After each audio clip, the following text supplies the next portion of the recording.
Warning: the five may contain discussions on topics such as death, suicide, rape, addiction, and abuse. Although these topics are approached in a therapeutic manner, they still may have triggering effects on some individuals. Viewer discretion is advised. Human beings are crafted through experience. Each person, from the closest of friend to the most random of stranger, has a unique story crafted by the ultimate experience that we call life. Welcome to The Five. The same five questions, a completely different experience every time. I met today's guest on Facebook, and when we got together, I found out he was just an amazingly awesome guy. He's one of the sweetest, nicest people that I know. We became really good friends, and really good friends at a time where I really needed a really good friend like this, and it kind of brought me out of my shell. He's super funny, very good cook, and I just can't say nice enough things about him. So how about you introduce yourself and tell us a little bit about yourself? I feel like this is going to cost me, so I'll write you a check for all the nice things you said about me. But my name is Barry Smith, and yes, I met on Facebook. Very, very interesting. And again, just to echo the sentiments, just one of the most amazing people I've ever met. He tried to kill me once. That's a funny story. We'll talk about that some other time maybe. But I've lived in Knoxville now 21 years. I was born and raised in upstate New York. And I always tell people I kind of hit the parental lottery. I've got the best parents. They didn't pick me. I didn't pick them. We were just kind of put together in the universe, So it's hard to do an intro. I'll give you that for sure. But I try to go through life being as nice as I can. I do have a mean streak for sure. If you poke and prod, for sure, you'll find out, But overall, it's been an absolute pleasure just to have you as a friend, truly. So you're important to me. I know we drifted apart a little bit. That's my mistake. So it wasn't anything you've ever done. So, but I'm just glad we're circling back. I am too. A broken heart will do that to you every so often. It does. It makes you recluse yourself. Yep. Well, I'm really interested to hear your stories today. So how about we just go ahead and kick it off with what's the scariest thing that's ever happened to you? It's not too long ago. It's actually when we found out he had a heart attack, but he was clear on the other side of the country. And it's like, my dad, he's not obese, could he lose a few pounds? Sure. But he always seemed to be like he was always working. He was always busy. He never seemed sick. He seemed almost indestructible to me. And then I get the phone call from my mom, and it was in her voice. And it was just like, oh my God, like he's 1,900 miles away. It's like, what do we got to do? And I got to hear his voice. It was a mild heart attack. Come to find out, but you don't know, and to put humor in it, because this part was kind of funny. My mom has never flown commercial before.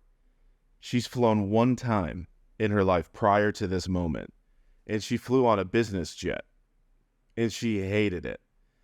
And I'm like, ooh, honey, if you hate like private jets, you're going to hate commercial, So her request was, just as long as can we sit next to each other on the plane.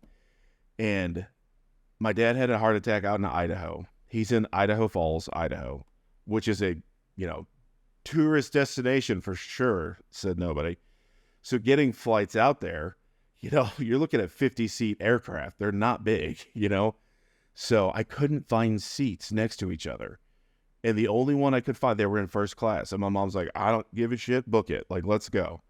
So I remember we set sail, if you will, in the afternoon, and regardless of what flight we took, it was going to take us all day to get there because we flew to Denver, long layover, then to Idaho Falls. But anyway, we finally got there, and the hospital, the visiting hours were over, and my dad was stable, but they let us up to see him, and I'll probably tear up. Just all the tubes. Like, that's not my dad. Like, what happened, And me, I go into humor mode. That's like my harbor. I wrap myself in humor. the best I can to deflect or whatever to process. And he was coherent, you know, he goes, I actually felt pretty good, you know. But then it was like he had to have open heart surgery, and you know, they tell you all the risks about it, what's going to happen and all these things. And I remember my dad wanted to come back here. He's like, I'm not going to do it here. I want to be back in Tennessee. This is where I want to do it. And I just said, over my dead body, you can't travel. And I said, damn it, Dad, if it happens on the plane, there's nothing they can do. And then you're done for. And I got so mad at him so quick, which fired up my mom, of course, too, which I didn't mean to do that. But I remember the day of his surgery, we got to go back. He was being wheeled back at 7 a.m. So we got to see him before he went. And just this past Monday, the 14th, my parents have been married 47 years. And they had to cut my dad's wedding band off. It wouldn't come off. He's been wearing it for 47 years. He's never taken it off. And I've never really seen my dad cry, but he teared up because that meant so much to him about his wedding band. And he looked at my mom and he's like, honey, I'm so sorry. She goes, oh God, I don't give a shit. You know, like, get it off your finger. So we had to get cutters out of the operating room, these diamond cutters. And we broke the first set. It would not cut his wedding band. We got the second set, brand new, out of the box. God knows how much these things cost. It's barely putting a notch in this thing. And we're like, what the hell is this ring made out of, you know? And he's like, they said white gold. He goes, but Barry, this was the 70s. I don't know. And sure enough, we couldn't get it off. And they were trying to pull.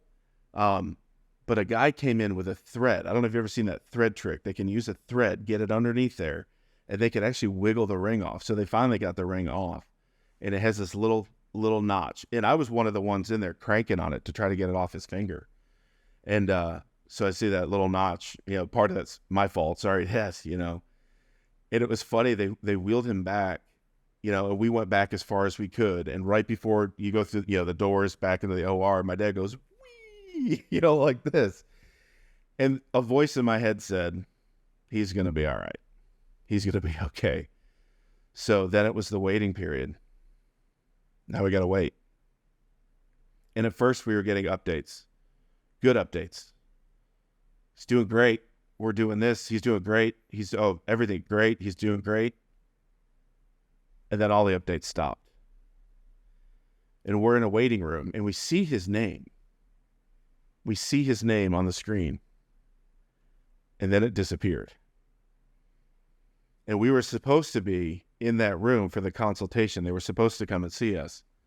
But his name disappeared off the list. So literally, our hearts are like, we just sat there because we're like, we don't, what's that? We don't know what to do. And so we went out into the hall. There's nobody there. And we finally see a nurse and we just grab her. And Mom and I are very emotional at the moment because we're terrified of what just happened. And she goes, oh no, you're in the wrong waiting room. We're like, what? What? Huh? We were told to come here. She's like, no, there's two. So there's enough like right around the corner. We're like, damn it, you know? So we worked ourselves up for nothing. But we finally get the call, or we get brought in, and they said, he's in his recovery room. You can go see him. So they have to like badge us in, and we're walking down there, and they're like, he's the first room on the left.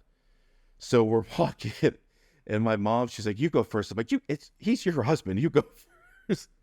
But we remember seeing his mom years, like 30 plus years ago, have open heart, and she was gray. Like, just like, I don't think she's alive. That's what we were expecting him to look like. That's it.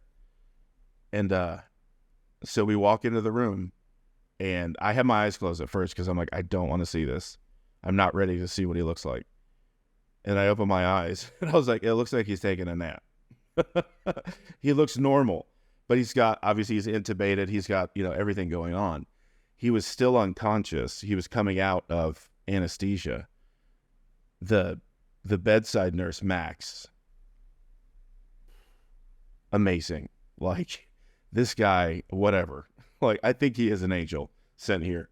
And he was waking up, and your hands are restrained, so you don't reach for the tube and pull it out. So Dad was waking up, and you see him, he struggles for a minute with his hands because he starts to panic. And then Max is right in his ear, just, a very soothing voice. Like, I'm like, I need you to read me bedtime stories. Like, that's such a good voice. And and then you can see my dad. You know my dad, he's smart, he's analytical. And the gears started turning. He opened his eyes, the gears turned, and he's like, oh, okay, all right. And he just stopped. And then he just started waking up in his eye. He starts blinking, and we're like, all right. And there's a million screens in there. And there's a machine, a blue machine, that's doing his breathing. And it has a blue line and a yellow line, a blue line and a yellow for every time my dad will breathe. And Max goes, I got to tell you something. He goes, your dad wants to get the hell out of here. He wants to live. Because you see that blue line? That's him initiating the breathing first, not the machine. That's the yellow line. And the machine's not doing any of the work. He's like, your dad wants to get the hell out of here as soon as possible. He goes, he's a fighter. So Dad came to. He sees us, and you can see he smiles. You see his face. His face lights up when he sees us. And he's still intubated. And Max, another nurse, comes in. They said, you're probably going to want to leave for this because this isn't pretty. The extubating thing or whatever you call it. So we step outside, and just a few minutes, and then we come back in, tubes out. He's breathing on his own. Everything's great. And the only thing that's not where they want it is his body temp. It's just a little bit low. Everything else, everything's great. So he's got, my bed jet thing. So the industrial ones at the hospital, I couldn't stand near him. It was so hot. This thing was blowing like 130-degree air just to warm him up. I couldn't stand next to him very long because it was so hot.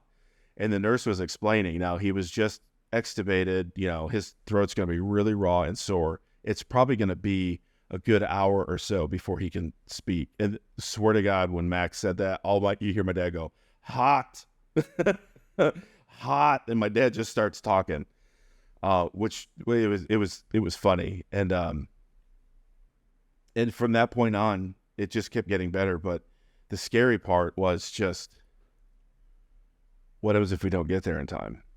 And when his name disappeared and we didn't know where he was in the system, and my mom, I didn't say this, my mom goes, what happens if we lose him? And I'm like, I cannot process that right now.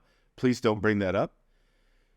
And the biggest thing is we kind of had to relive it again with my sister because she was coming. She got a flight, but the next day, that's when she could get out there. And it was just, we had to calm her down. Even though we FaceTimed and all that stuff, it was just, your nerves are just rattled. And I've never experienced that before. I've lost grandparents and stuff like that, but they were sick. They had things going on. It made sense. I got this. And here's my dad, he's only 69. This happened when he was 67.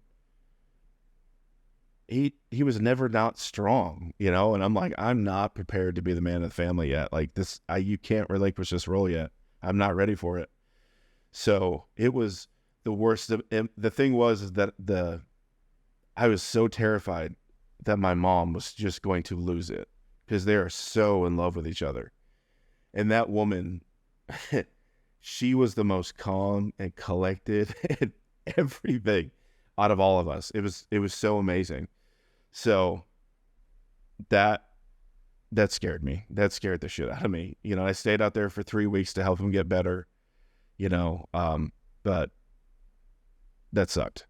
Anything with parents and I'm sure with children, I don't have one, but I know that's got to be like just the scariest thing ever. I know, anytime my dad had to go to the hospital like a couple of times during COVID. Actually, I had to take him to the emergency room like 3 times in a row, and they kept just like sending him out they give him an IV and be like, oh, he's okay now, and send him away.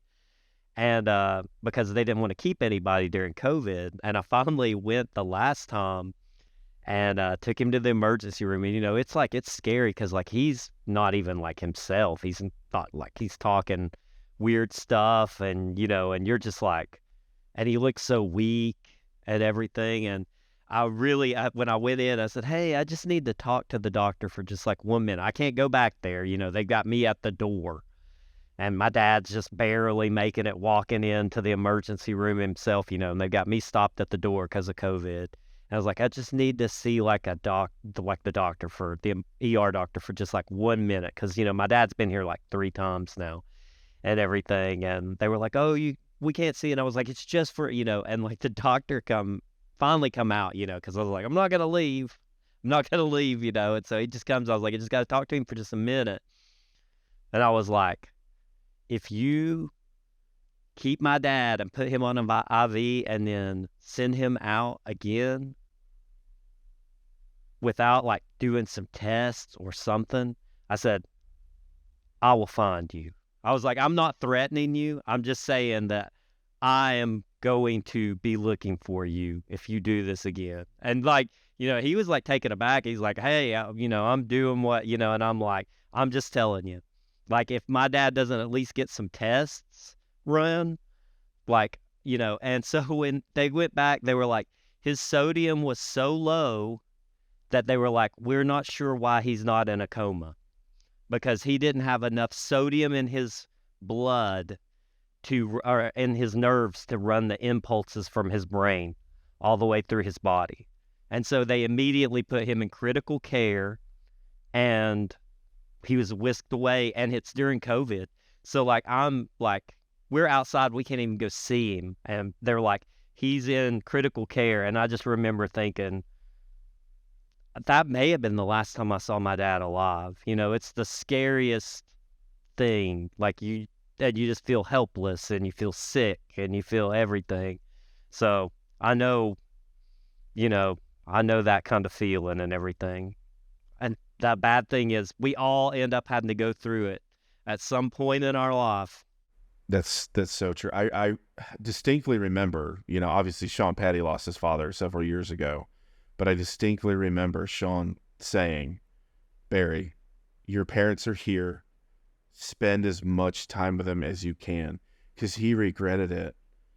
That's what he said. He didn't spend enough time, or it just wasn't enough for him. I should have spent more time, and I go over there every Saturday, to spend time with them. And I talk to him throughout the week, and, and I know you see your dad and talk to your dad quite a bit, but, he was recovering. It was like maybe the 3rd day, I think. The crazy thing is he had a heart attack on Tuesday, May 10th, drove himself to the hospital. Cause of course my dad, he's like, I could beat the ambulance. So drove himself to the hospital where his apartment was there, which is 30 minutes away from the hospital he ended up at for the surgery. And they stabilized him, and then they transported him the next day.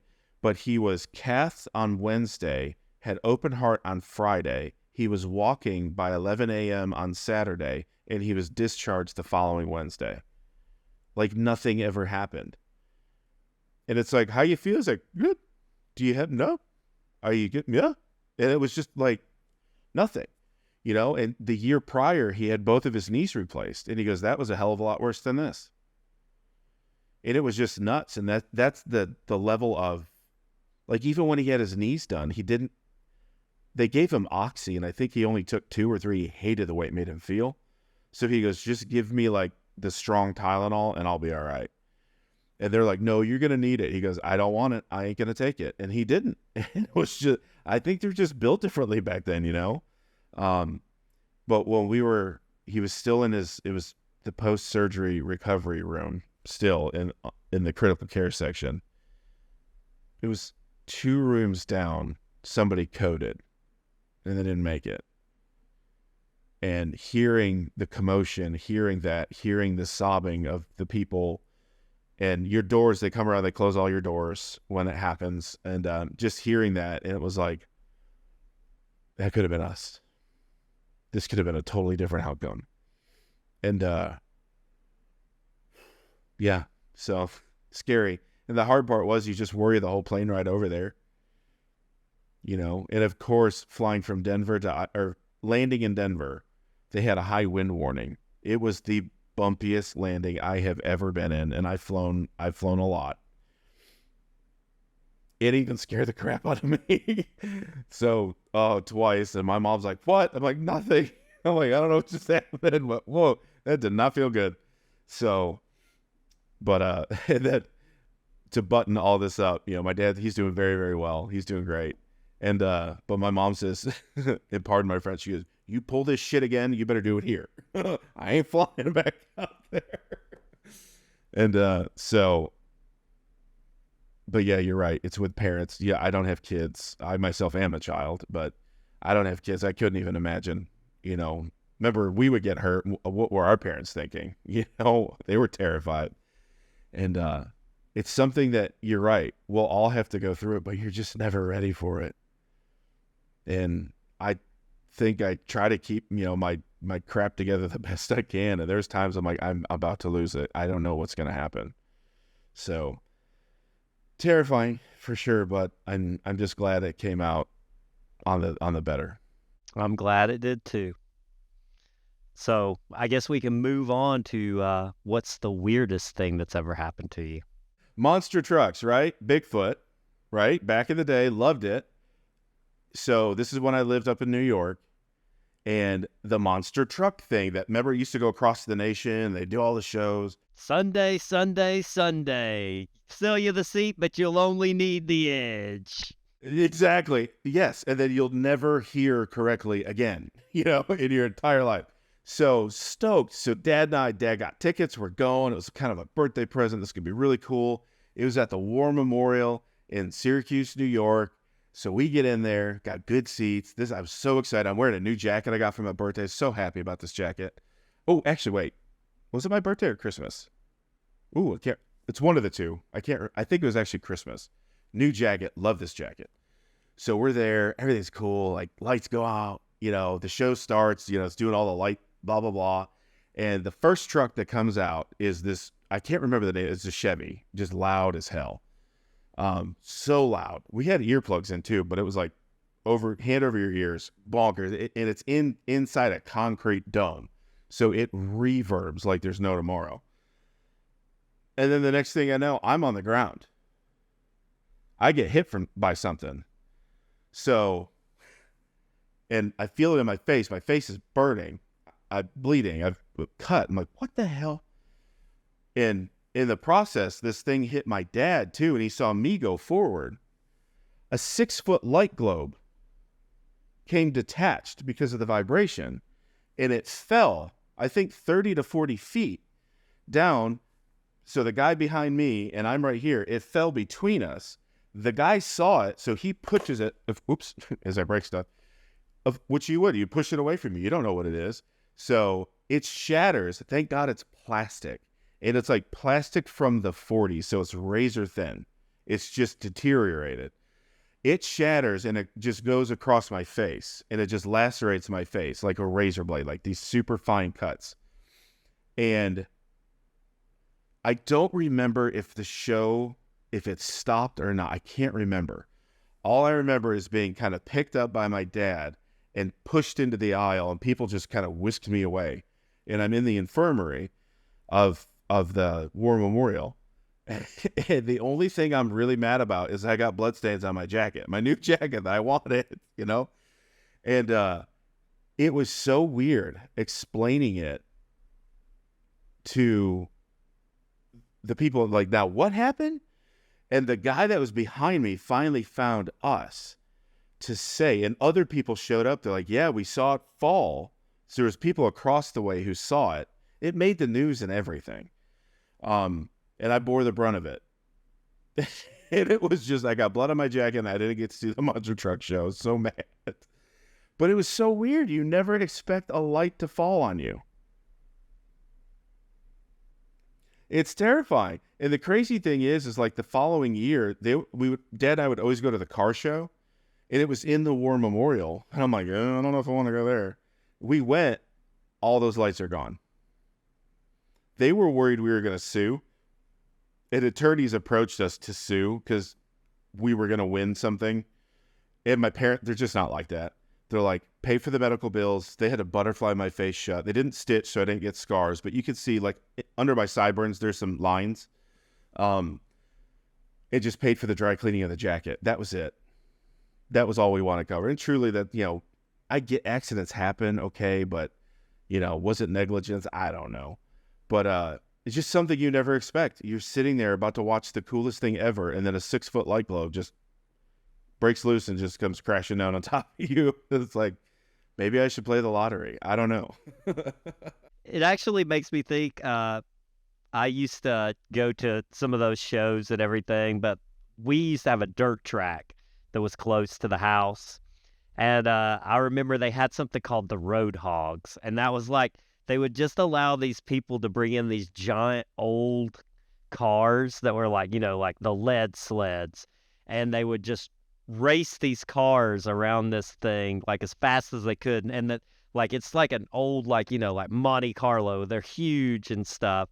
And I remember watching it one time, and there's this like kid just running along the fence, like, and the fence is like not like one of the fences like at a NASCAR thing where it's like super thin. It's just it's like cables. So basically the cars don't like fly out onto the crowd, but it doesn't protect you from anything else.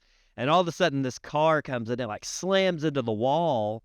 And you see this little kid, and he's just like running. He's like running to the concession stand, and all of a sudden you just see him go bloop, and he just falls over. And a big chunk of the wall had come off and flew and hit him in the side of the head as he was running.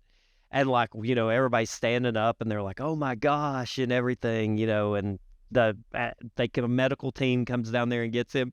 And they end up just giving the family free concessions, and they're fine with it. Like the kid's got blood and got a big bandage on his head, but he's like in the crowd with like hot dogs and nachos and everything. And I was like, man, this is East Tennessee right here at its finest. Okay, you have to admit it, because I think that would still make us happy too. Like, wait, we get free nachos and hot dog? Okay, I'm all right. And I didn't have to miss the show. I think hey, can I get a cheese cup to dip my pretzel in? Thank you. It's crazy. This happened a long time ago. I truly do not remember how old I was, but it wasn't about trying to get rich or anything. It was just, and my dad was like, well, have somebody check these damn things. This could kill somebody, and sure enough, they did. They went through, gutted the lighting structures and took them all out and replaced them. So, sorry, I have a whisker. It's tickling my nose. Sorry about that. So yeah, it's just weird. And when I tell that story to people, they're like, wait, what fell on you? I'm like, I know. You don't expect it, but that's what happened. I can't believe as much as we've talked about things, that never has came up, because that is just a terrifying story. Now I'm going to be looking at light fixtures from the rest of my life at these shows. Seriously. Oh, you'll always, when I go inside somewhere, I always look up. I'm like, what could fall on me now? It's just not the expected thing. Did I tell you about the hammer claw on my head? No. I never told you that story either. This was self-inflicted. So this was not something that was weird. It was just something, I was just an idiot. But long story short, was a kid. My parents, the house was for sale. They had the realtor over, stuff going on. Kids were across the street playing in the woods because we had a fort. We're like, oh, we're building a fort. So I remember I had a saw, like a hand saw, and I was cutting through a board, and whatever it was, somebody needed the saw, like the big bully kid needed the saw. So gave him the saw, so had a hammer. I was mostly cut through the board. I was like, cool, I'll just whack it with a hammer, crack it, we're done. I didn't know physics then, per se. I never flipped the board over so it would break away. So it just acted like a spring. So I took the hammer and I went whack, and it went bam, and it went whack right into my head. I thought it hit me. It's like dazed me for sure. And then I turned to look, and I remember my sister came into focus, and she just screamed. And then I could focus on the handle because it's stuck in my skull. The claw is in my head, and I see the handle. So, of course, I take off running across the street, blood-curdling scream. My parents are meeting with the realtor. I I don't know if there was people there looking at the house yet or not. I can't remember that part. But and my mom says, "Oh my God, I saw my kid running across the street. This hammer that fell out in the road." And she goes, "I just put my arms out and picked him up." And they're like, "God damn it, what the hell?" So they took me to the doctor, and it didn't break through, but it took out. There's 2 little bumps back there where it filled in, but it took out some chunks. But yeah, that was but totally self-inflicted. As kids, I think there's a lot of times that we just manage to make it somehow. I learned about physics at a much later age. So, but yeah, oh God, I did all sorts of stuff, but the light falling is probably one of the weirdest ones. Well, see, this was worth it because I got 2 stories that I've not heard, and we've talked about about everything. Everything. There's a couple more too. I'll share. We'll have a movie night, and not Terrifier 2. I don't care what you do. I will not watch it. Don't try it. I've heard horror stories about it, so I don't want to see it. I got him to watch the first one, and he sent me a text did they just do what I think they done? And he's never forgiven me. So that's the backstory on that. No, because he's like, oh, it's not that bad. Whatever. I watched it at your house. So we're watching Terrifier 2. All right, whatever. All right, so we've done scariest, weirdest. Oh, we got scariest, we've got weirdest. Now, what's the most memorable moment of your life so far? So I was thinking about this. There's a couple, they kind of rank up there, but the one that keeps coming back into my head, obviously, you know I'm gay. My coming out was a pretty smooth one, really. I blessed for that, again, parental lottery for sure. But it was my dad talking to other people about me. Like, they knew my sister was married and all that stuff. And they, "Oh, is your son married?" And at the time, my dad's answer was, "Well, it's not legal yet." And just the way he said it. And they were like, "Wait, what? Your son's gay?" Like, "Yeah." And some people were like, "Ooh, how does that, does that, and my dad will be perfectly frank, be like, he goes, "I don't agree with everything, but look you're my son. You always have been. You're the same person. I just want you happy, healthy, safe."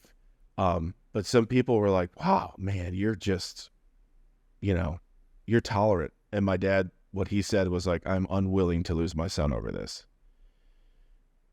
And that just sticks with me because I know a lot of people, don't have that story. They don't have that resource, they've been ostracized by their parents, or they're treated very differently. And I think, if anything, it's brought my parents and I closer, than what we ever were. But he was the man I was the most worried about. I didn't want to disappoint him. I didn't want to let him down, and I said, "Sorry that the family name is going to stop here." And then his joke was like, "We have the second most common name literally in the world. I think we'll be okay." So, and that it still sticks out to me now. This happened a while ago. It's just because I expected my mom's reaction to be what it is. She's like, "Oh, honey, I'm gonna love you no matter what," and all that stuff. And it was just my dad, and he never said anything bad against gay people or anything like that. But it was just, he's a masculine guy. He's a man. He's and I'm like, oh my God, here we go. I'm just gonna disappoint the hell out of him. And he's like, every time I see him, he says how proud he is of me. He's like, "Look at what you've done with your life. You're doing wonderful things, and I can't be more proud." And I mean, when you get praise from your parents, it just makes you feel just top of the world, So that definitely sticks with me. Not a very long story, but that's a very memorable moment for me. It's a very powerful one. You do have very good parents. I was lucky enough to get to work with your dad, and he's just an awesome guy, and everything. And I've got to meet your mom once. Yeah, he thinks you rock. And when I told him you were sick, he's like, "If he needs help, you let me know. We will help." He goes, "Barry, that's a good man there." So he thinks the world of you. I appreciate that.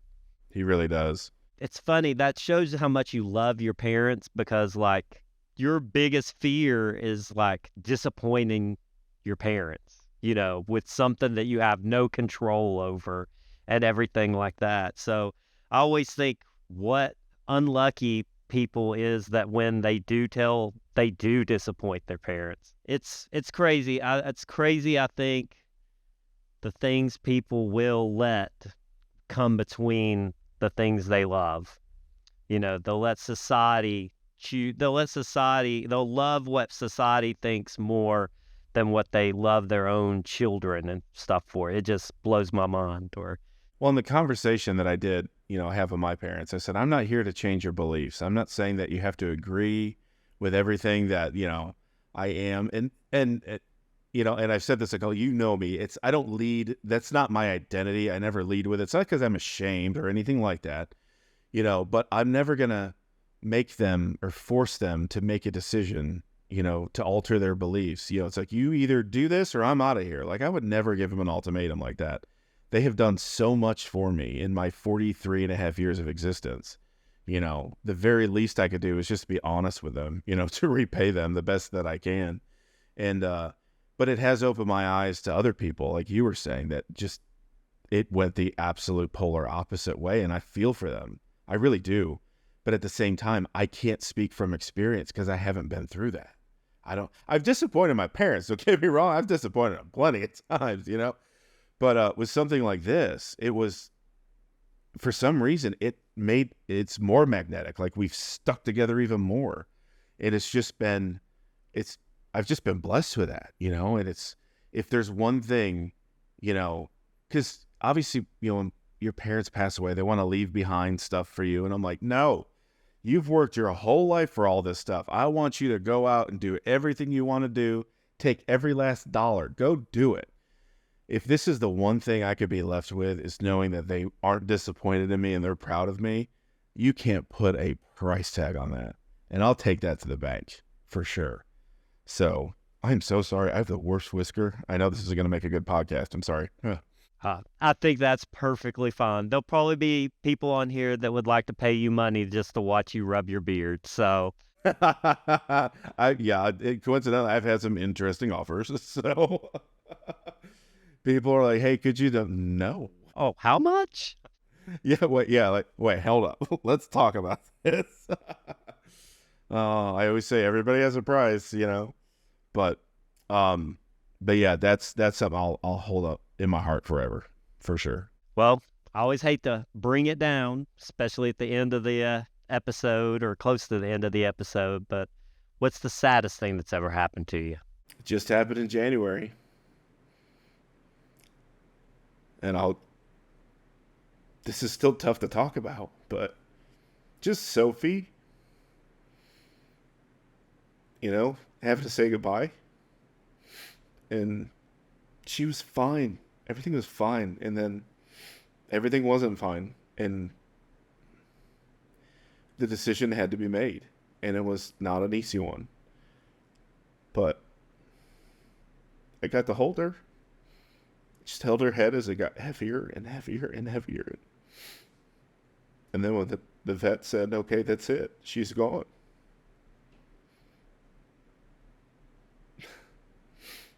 My parents still have a hard time too. It's I've lost grandparents and I haven't cried this much, but she was her paw print is definitely on my heart. She came into our lives at the most perfect moment, and she embodied, I grew up with dogs, had them my whole life, and she embodied the best of every single one of them, and not a flaw about her. And, that year, the year prior before she passed, or we had to put her to sleep, she had 3 major surgeries, and she came through all of them. She was having tumors removed. She had her spleen removed. All these things to make her life better. And then come to find out, whoever it was, they didn't see it, but she had this massive malignant tumor in her intestine, blocking it. And they said she's not going to survive. She had like a 30% chance to survive the surgery. And if it went wrong, they'd have to euthanize her on the table and we wouldn't be able to say goodbye. And that would have been the worst thing for me. So And the hardest part, when it was that day, we went to the vet. I met my parents there, and that vet lights a candle and has it on the front counter with a little sign. Sorry. That, please be respectful, because we have to say goodbye to one of our fur babies. When we walked in and we saw that, because we've seen that candle before, and we saw the candle lit, we just lost it because we knew it was hers. But it was so weird because she was at the vet for observation because she kept getting sick because of the blockage. We didn't know until the decision was made that that's what it was. And we went to the viewing room, and we thought she was going to be like on a doggy gurney or something. And no, they open the door. She comes trotting in, wagging her tail like, all right, guys, let's go home. And we're like, holy shit, did we make a mistake? Like, we've already signed, like, what's going on? And so I just got down on the floor and started playing with her. And I noticed she smelled weird. Just, Sophie, she had a spa day every month. She was pampered, spoiled, rotten. Always smelled like, like perfume, and she always smelled good. And she just smelled weird. And I looked at the vet, I'm like, she smells funny. And the vet's like, her body is shutting down. This is, she said whatever the name of the whatever was, and whatever. And I asked, is she in pain? And she goes, she is. And so we got the love on her for a while. But she laid down. She looked me dead in the eye. And if she could talk, she would have said, I gotta go. And she looked at each of us. And it's August. I mean, this was back in January 11th. And it's just been tough. Sorry for crying being a big baby, but... No, that crying doesn't Tough. make you a big baby. That makes you a real man. It's so hard to say goodbye. Because it's like, they're never here for your whole life. But we're there for all of theirs. And it's just it's not fair, But, and there's people out there that were never pet people, and they don't get it. And they're like, oh, see, this is why I would never want a pet, because of this. I'm like, yeah, but we had 13 years of unconditional love. Like, you can't put a price tag on it. You're going to say goodbye one day. One day you will. And, but I hit my mom really hard. But I did I took a picture of Sophie years ago, like untouched, unfiltered. Just her coat was shiny, her eyes were sparkling, like she was woo. I think she was maybe 5 or 6 at the time. Just beautiful picture. And I sent that off to have a charcoal sketch made on a canvas. In hindsight, being 2020, it turned out I didn't really introduce it to my parents very well, because I told them they were building, or they're almost done with a movie theater in their house downstairs, and I said, "Oh, I found a really cool movie poster, and I wanted to get it for the theater." Blah blah blah. and Dad was actually, in Idaho on business, so he's on FaceTime, and Mom was holding the phone, and I pull it out and turn it around, and my mom just collapsed. And I was like, oh, God. And we all start bawling. And I didn't know my dad was actually in the office up there, and he's crying. I'm like, oh, boy, I did not time this very well. So, but once the theater's done, which would be just a couple more weeks waiting for the furniture and stuff, she's got a spot where that picture's going to be hung up. But she still comes to visit. She's here. I know. I hear her. I feel her. She's trotting around. So, but yeah, I've lost other dogs, and that was sad, but letting her go was the worst. I never held the dog as it just goes lifeless. And it's a weight you don't forget. And there's that one final sigh, and that was it. and you couldn't change your mind if you wanted to because it's just too late. It's done. And then a couple of days later, we get the paw print, and then we're like, oh, bless America. You're somewhat moving on, and then here comes this, and the Rainbow Bridge poem, and all that stuff. And so that was for anybody who's lost a pet. I know what you're going through. Yeah, when you're an animal person, pets are family. They're not just a pet. Oh God, oh yeah, she was family number 5. Yep. Yeah, and it is hard for animal people who aren't animal people to kind of wrap their heads around it sometimes and everything, But if you are, actually, crazy enough, I've done 30-something episodes, and losing a pet is like one of the top saddest over everything, and everything that's, it is a huge thing, but everybody's kind of said the same thing, which I want everybody out there to listen to that is afraid to get an animal because you're going to one day lose it. It's like you have to accept all that love and everything for all those years for the time that's going to happen, when they pass on, but you can't like not enjoy all the happiness from it just for the sadness at the end. That's it. And knowing they don't know they're dying. They don't know. They don't have a mortality. There's no like, oh, I know at some point in time my life is going to end. They don't process it that way. They're just like, I got to say goodbye, or I got to be in my friend's arms or whatever. And that's it, because you were their everything, and you always feel guilty too, considering getting another pet maybe a couple months later, because you're like, I don't want to replace that pet. It's like, we'll never replace her.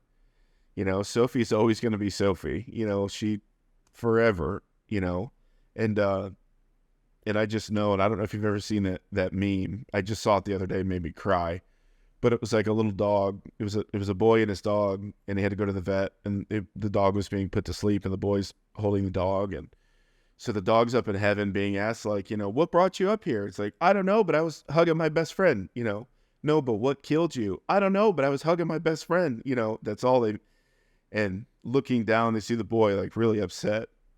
And he's like, I have to get back down there to him. Like, you can't, but you could send, and there's a little puppy. You could send her, but you need to train her first. And he's like, okay, so when he's really upset, this is what you need to do. And I know it's just that's the way I think it's going to work. It's just, that's the way I want to think it works. So I know at some point in time, Sophie will send down somebody that she's trained to cope with us. Whew. Sorry about that. It feels good about talking about stuff like this. We don't express our emotions to people like we should a lot of times, I don't think. And I have no idea how many people are going to see this, so I just did that. So, here we go. And it actually leads us to the last question, which is especially with you, because you are one of those people that, like, when I need advice and everything, I always kind of go to Barry. So based on your life experience so far, what's the best advice you can give the people out there listening? Oh, God. Life is full of plenty of serious moments. Be serious in those, but the rest of the time, oh my God, laugh at it. Don't take yourself too seriously. Don't take things too personally. It's really easy to get offended by things these days. Don't let it bother you. There's so much little minutia out there. People saying, people don't like you. Who cares if someone doesn't like you? Whatever. Move on. I would care if you didn't like me anymore. That would bother me. But I probably did something to drive that behavior. But if somebody's like, I met him once and he's like, whatever, blah. Cool. Guess what? I don't care. I don't care. So laugh at yourself. Make mistakes. Who cares? But at the end of the day, when you do screw up, fall on the sword, apologize, and just move on. Don't try to white lie your way out of it. We've all done it before. We all try to get out of it to make ourselves feel a little bit better about that crappy decision that we made. Just say, you know what? I screwed up. I didn't think about your feelings. That's my fault. I've been a bad friend. How can I make it up to you? and I am sorry. And I'll tell you what, forgiveness is divine. What's the saying? To err is human, forgiveness is divine, or to forgive is divine. When you forgive somebody, like, you feel very powerful, because you let that just get it off your shoulders. But yeah, don't take things too seriously. There's the serious moments and treat them as such. But outside of that, laugh. God, have fun. Seriously, we're just talking about death. How many times now? Life is too short. It's just, I see it now. People are in a constant state of anxiety. They're anxious. They're looking for ways to get offended, if that makes sense. They want to be offended by so many different things that are out there.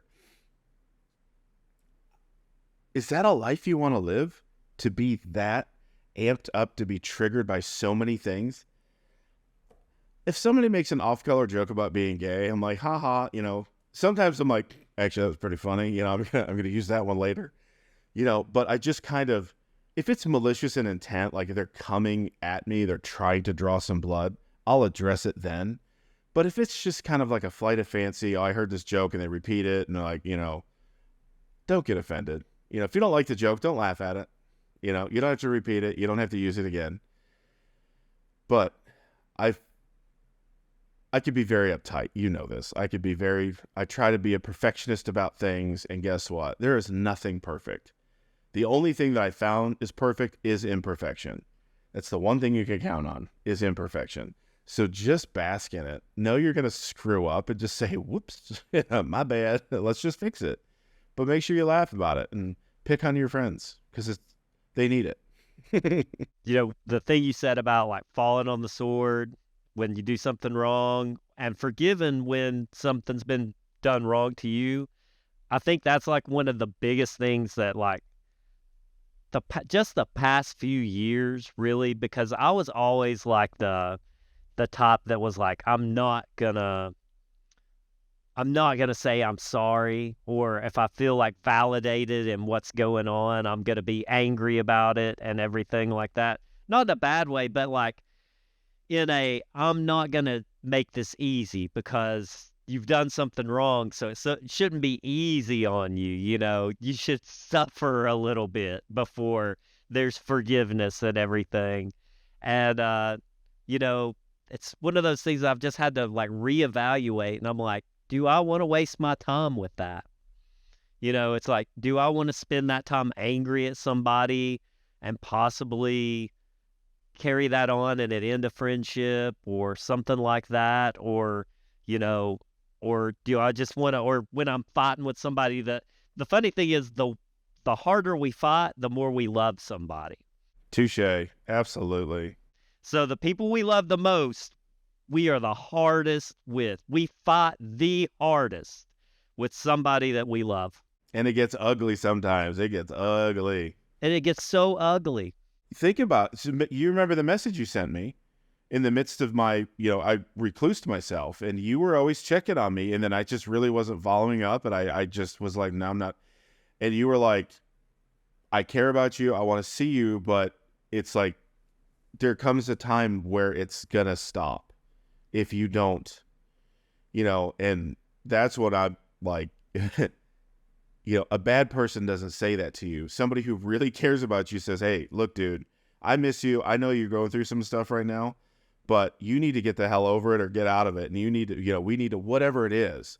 And you kind of gave me a little bit of a reality check. And I'm still kind of coming out of, that whole, that thing. Cause it was just one thing after another for me, not to make excuses. It's just the way the cookie crumbled that time. And, as much as I like to think, oh, I can handle anything thrown at me. No, I can't. And, my way of, and this is what I've learned, my way of dealing with things is wrong. I would recluse and be like, okay, I'll process, I'll self-heal, I'll do this stuff, and then I'll rejoin the world. Here's the deal. The world's moved on. It moves on without you, regardless of what you do. Doesn't matter. So there's things I missed out on. I mean, the video that you sent me, that whole amazing magical moment, I missed it. But that's my fault. It's not your fault. It's my fault, and I will sincerely apologize for missing that moment, because it really, I got after you said that to me, and I watched it over and over and over and over and over again, and I was so happy for you, so happy. And I'm just pissed I didn't get to be there, because I've made just crap decisions and be like, oh, I'm going to, hold myself up and whatever. And I know it doesn't matter. However I show up I could show up at your house tonight and you'd be like, come on in, like, I know you. You're near and dear to me. So if a lesson I've learned, I'm going to say it again, I'm sorry, and I will fix this. So I need to make it up to you. You don't have to make anything up to me. You just got to be my friend, and you can't. Just don't get too close because he will try to kill you. He'll do. Eventually, everybody around me has one near-death experience caused by me. It's just part of the price of the ticket to ride with me. Like I cannot think of one friend that has not had some kind of close near-death experience around me, and everything. I've got like a whole book full of them at this point. Well, I remember the first Halloween party that you did that had the bounce house. I was not at that one. I came to the next one. And you told me like the horrific events about in the bounce house, but it was so funny. The people that were there the previous year, they're like, oh my God, it was so scary. It was like caving in and all that stuff. And then this last go, I mean, I get it now, but it's just like, you guys were having so much fun. Like so much fun. Sometimes the most dangerous things are also the funnest things. Makes you feel alive. Oh my God. The jeering and everything. But I would just see like the people go up, go down the slide, go up, go down. I mean, it was like a constant merry-go-round of people. And it just got funnier. I just want you around. That's the thing. It's like, and I know that you've been going through a whole lot in your life and everything like that. But it's like I said, I miss you. I miss you too. I miss you a lot. Like, you're a big part of my life, and you've got me through some really tough times. And the hard part with you is you wall yourself off and you're like a little fortress. And, everybody else, we're trying to get to you, but you're just you're locked away in your castle and everything. So it makes it hard, it's because it's like, we miss you and we want to be there for you, but your way of healing is not to have people around, so it's hard. Well, and it's not a good one. I mean, because the way I've thought about it was just you, like you said, you come to me for advice, other people, and I'm not saying I give great advice. I'm just like, this is what I'm thinking right now. But a lot of people do that, and I'm like, I can't be weak, and I can't be like, they need me for help. I can't do that. And then I realized it's a two-way street. Like, I know my closest friends would be like, if I said, Rob, I need help. And you're like, what? I know you'd pull out all the stops. You wouldn't even bat an eye, So that's something I'm working on, truthfully, but I can't wall myself off anymore, because it gets lonely. I will admit, it gets very lonely. And we miss you. It used to be like a nonstop good time all the time, brunches and going out to clubs and hanging out and all that stuff, going to, haunted houses, and then all of a sudden it's just like Barry's gone. And I mean, we all know why, but but it sucks. I was telling that story the other day. I'm sorry to keep babbling. Babble, that's what we're here for. We're having a conversation. Everybody out there is just listening at this point. So you remember Frightmare Manor, right? The whole, like, a big old group of us went, and it was just so funny. Like, you and I were walking through the front, and you and I were like, oh, something's going to pop out around that corner. And you'd hear like that hydraulics of the air system. Remember that thing, that like dragon head or whatever that was that came through? You and I were standing there like this. We're like, ooh. Like, it didn't even phase us. So we went through the whole thing, and we had fun. But just everybody else behind us screaming. It was so funny. I was telling that story, like, you don't scare easily? I'm like, unless I have to watch Terrifier with Rob, then yes, it's terrifying. I don't like it. Oh, God. Yeah, then once I told people that, they would send me the picture of when he did the Saw thing with the girl upside down. They'll send me that picture. And I'm like, God, I hate you guys. Like, delete, delete, delete, delete. We'll definitely have to get together soon, have a movie night and watch part 2. Oh, well, yeah, I'll own up to that one for sure. And I'll either cook or I'll do a brunch or something. I miss entertaining. I want to do that again. So it's been a minute. My cooking skills are rusty, so I may poison somebody. For everybody out there, he makes the most wonderful brunch I've ever had. Even I'm counting like anywhere I've ever eaten out in like, a 5-star restaurant or anything. It does not come close to Barry's cooking, especially Barry's berries. Berries. And it's always such a good time. It is, and I want to. It's always fun. I actually, one of my favorite things is seeing your face. Like when you're eating, we make eye contact, and you're like, like you're excited for the food. That makes me so happy when people are excited to eat the food. I love that part. Well, I've really enjoyed this, Barry, and it was good to just sit down and talk to you. I know, and I'm glad you're starting to feel somewhat better. So I'm starting to get there. It's been a road to recovery and everything. it's because you haven't had berries in so long. Maybe that's it. Hey, berries probably has higher antioxidants than most berries. So say that like 5 times fast. Probably something derogatory would come out. So if we try it. Oh, God. But this has been an absolute pleasure. This has been fun. I really appreciate this. Again, thank you for being my friend, and I love you. Oh, I love you too. Thank you for being my friend. If this is a Golden Girls moment, it's the thank you for being a friend. Life should be full of Golden Girls moments. Absolutely. Even with little mishaps when you might accidentally like pee your pants or something like that, we all do it. We can move on from there and laugh about it. So, but yeah, I definitely look forward to getting together. So I miss you and I love you too. I want to thank you all for listening today. If you enjoyed today's podcast, please subscribe and leave a 5-star review. Also, check out the video podcast at Handlebar ASMR on YouTube for extras.